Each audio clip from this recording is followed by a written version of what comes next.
Iran's footballers arrived at the 2026 World Cup and almost immediately called the experience a disaster. The central complaint was logistics. Because of visa and security restrictions, the players have been shuttling into the United States from a base in Mexico before every match, a grueling arrangement that has left them drained. As one widely shared post put it, the message from the squad was simple. We are tired, and it is not fair. For a team meant to be focused on the biggest stage in football, the off-field conditions became a story of their own before a single goal was scored. And everything is like disaster, actually, for us. It's not the right thing for it, but we don't follow the excuse. We just looking forward. We're having hope for the next two games, and we will do our best for our people, and we bring the joy for our supporters. We are the people of Iran, all over the world. There are differences in every country. It is normal for this to happen in any country. But as footballers, we are here to unite everyone, and our goal is to make all the people of Iran happy. That is our only goal. And everyone is entitled to their own opinion, but we are only here for the happiness of all the people of Iran, and we are not affiliated with any political group. We are here just to make everyone happy through football. The restrictions go well beyond travel fatigue. Washington denied visas to 15 members of Iran's Football Federation, leaving the team without several senior operational and support officials, and accused the federation of trying to bring prohibited individuals into the country under false pretenses. The practical result is severe. Team Melli has been pushed into a punishing cross-border routine based in Tijuana, and repeatedly flying into the United States to compete allowed only brief stays on U.S. soil around its matches. A national team commuting across an international border to play a World Cup is almost unheard of, and it has turned the campaign into a daily test of endurance. But the team's response went far beyond complaints about logistics, and one image captured it more than any other. Iran's foreign ministry spokesperson posted an emotional animated video built around the national team and the war. The clip imagines the squad walking out of the tunnel and onto a World Cup pitch, then lining up for the anthem at SoFi Stadium with the Iranian flag behind them. But standing in front of the players, rendered as glowing, translucent figures, are children, small boys and girls in school clothes, a clear reference to the young victims Iran has been mourning all tournament. The video then moves to a quiet home, where a grieving family watches the match on television beneath a framed photo of a lost child and a small pink backpack resting on the shelf. It is a striking piece of state-linked messaging, fusing the football campaign with the imagery of children killed in the war.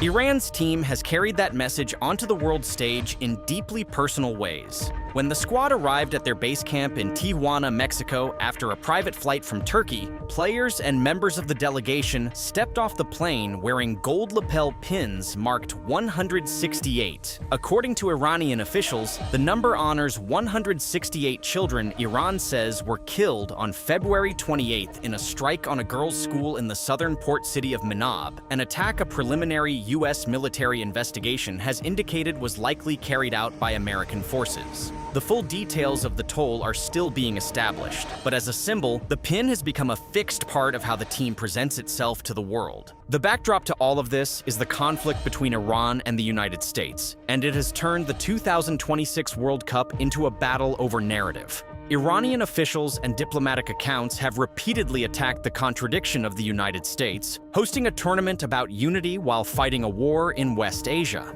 Iran's embassy in Indonesia even shared an image recasting the tournament as the War Cup, with the trophy placed above skulls. It is provocative, deliberate, and designed to force a question into the conversation. How does a tournament celebrate peace while one of its hosts is at war? The most striking demonstration came before a warm-up match in Antalya, Turkey. Instead of the usual tracksuits, the Iranian players lined up for the national anthem holding pink and purple children's school backpacks. The image of small, brightly colored bags held by grown athletes during a solemn anthem was jarring by design. Iranian state officials have elevated the imagery of children's bags, shoes, and flowers as a central symbol of wartime mourning. Whatever one makes of the politics, the tactic worked in one clear sense. It forced international broadcasters and FIFA executives to confront the human cost the team wanted the world to see.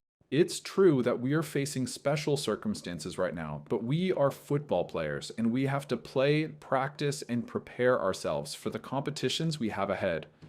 On the other hand, we know that our people have been going through a lot of difficulties throughout the war, and we are going there for them, to get the best results for their joy and the joy of the people of our country. Even if it is for this flag, we will fight and bring back the best results. Once we go there, we have 3 games, 3 very important games. The first game is very important to us. We will show up powerfully to play the first game. We won't pay attention to what else could happen there, but certainly there are a lot of Iranians there. We will put in all our effort to get the best result from the first game and bring joy to the people who support us. The best message I can give right now is that the Iranian team is showing what it means to be a team. We are showing that we are one team under one flag that can bring joy to our whole country and to show the power of Iranian players and Iranian people to the world. We need to clear our minds and be fresh, because our target and our duty is to fight for our people, to represent our country and to show how good we are. And I think the rest will be in the pitch. We have to fight and show that we deserve to be in that stage, and we are a big and huge country, and I hope we can make our Iranians around the world happy at the end. It's gonna be difficult for us because at the same time we are following the news in our country, and the political things, of course, can affect the mind of the players and the people at the same time. But all of us in the world, we always wishing the peace for all of the people around the world. So I hope that these things will end soon, and all of the people around the world can be in the peace and living together. For sure, I'm sure a lot of Iranians, they are living in US. I think US has the most Iranian people if we compare to other countries who are living there. So for sure we are expecting to have a lot of fans during our games at the stadium, and this is gonna be a lot of pressure for us because the expectation is going to be high, and I just wish we can make them proud. FIFA President Gianni Infantino went down to Iran's dressing room to personally thank the team, telling the players they were, in his words, sending a strong message to the world. I understand, but you are stronger than everything. And you send a strong message to the entire world. Like tonight, you united the whole stadium here. You united the whole stadium here, behind you, behind Team Melli. You are showing to the world and sending such a strong message. So, thank you very much. He thanked the players, praised the message they were sending, and promised that FIFA would try to help. But the goodwill did not erase the tension. Reports say Iran's head coach used the same encounter to complain directly to Infantino and to ask FIFA to act on the issues weighing on his squad. From the very first days, Iran's presence at this tournament has been anything but ordinary.